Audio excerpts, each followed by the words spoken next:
So it is our moral duty, and God give us to help our vulnerable families.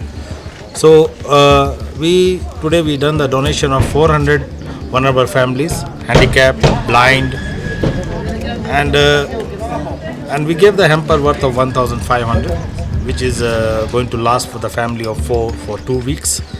And the hamper was unga, rice, sugar, mask, very important, then sabuni.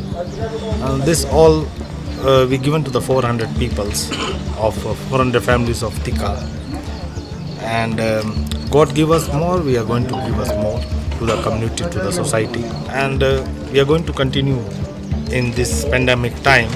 We are going to continue support our family, because when we say Team Sunwit is a family of 400 employees, and God gave us strength for doing this small charity work, which we are going to continue it during this pandemic time. Na kwa niaba ya serikali tunasema asante sana, because these are the companies ambao wamesimama na sisi katika hii wakati ya janga.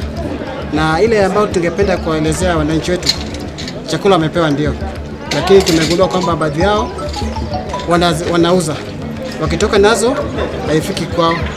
Unapata mtu ameuza kwa bei nyingine kidogo sana. So you can imagine chakula hii hapa moja ni kama 1,500, na mtu akitoka nje anapewa 200, anauzia mtu. Akifika kwake tena anataka kununua the same munga ambayo alikuwa ameuza. So tunaambia wananchi wetu kwamba hii chakula ambayo wanapewa ni wenzetu ambao tumeomba, wamesacrifice ili wasupport, na tunazidi kuomba wasanii wetu, well wishers, sio mpaka kwetu kampani kubwa, hata individuals wajitokeze watusaidie, because hapa tuko na wale ambao pia the deaf wamejitokeza kwa ofisi, wanaomba usaidizi. So tunazidi kuomba wenzetu, hata kama ni individual, bali unaishi mtu yote tu katika eneo letu, tafadhali jaribu kusaidia jirani yako. Hiyo ndogo ambayo utafanya utakuwa umesaidia kwa kiwango kubwa. Tumefurahi kama vile tumekumbuka na chakula, sisi wamelemavu. Tumeshukuru sana na Mungu awasaidie na wabariki wenye wametukumbuka. Juu ni wengi sana watukumbuki. Tunaambiwa chakula iko mahali, tukienda kupewa tunakuta watu wanabishana, wanachukua, wananyang'anyana. Tukipewa tunaanguka chini. Sasa unaona hata tuwezi pata.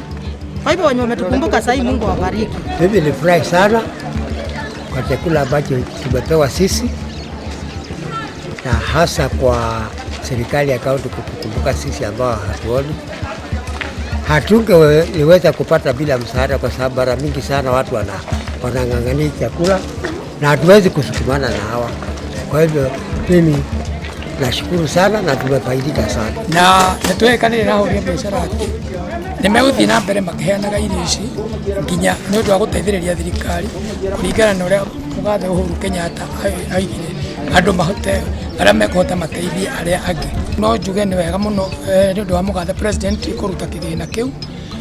Uria tungiuga ni ati riu mitaratara ikirwo ya narua, mbeca icio hete gukinyira andu magiriire au undu wa gukiria biashara itigagituike ni ciarutwo ni Mugathe no itirakinya guku macinani.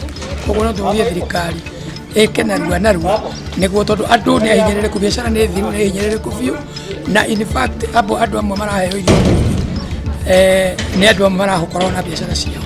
Koguo kigina kiu ni giguthii handu haraihu muno guteithiriria gukiria biashara icio cia andu acio. No ingiuria ni ta muikariri wa gite andu a biashara ni kororwo wega beca icio ikinyire ahuri aria mahinyiririkite, no ti aria makiri kure iguru aria makihotete, cikinye thi na irorwo wega na imuriku.